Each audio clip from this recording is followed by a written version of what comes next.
Nós estamos sumamente contentos para sobre a hora que a Fundação Caso Boneriano lança seu website for de May, riba www.fcb.live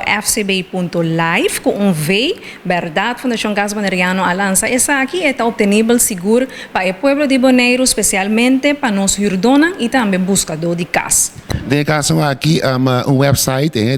um website que cultura tem de website aqui. Bom, e tem basta coisa riba de basta informação caminha com eigenlijk para parte de herdor, botin, por exemplo, se gente que hace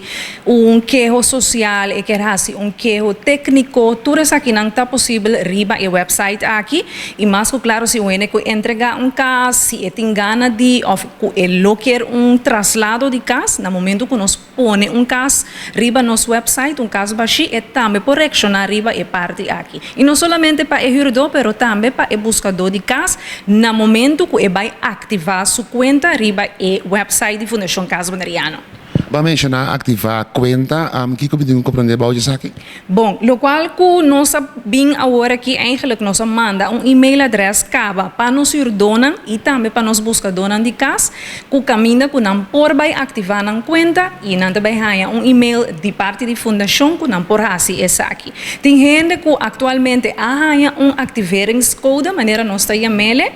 código para não por ativar, pero tem gente que quizás tem e-mail address, pero durante a cambia, pero que quizás não há e-mail aqui. Então, agora que nós também põe of brinda a oportunidade de um serviço extra aqui, caminha com nós por ajuda o cliente para ativar a conta. De caso aqui, para ainda seguro mais grande, com nota hábil com computer hoje em dia,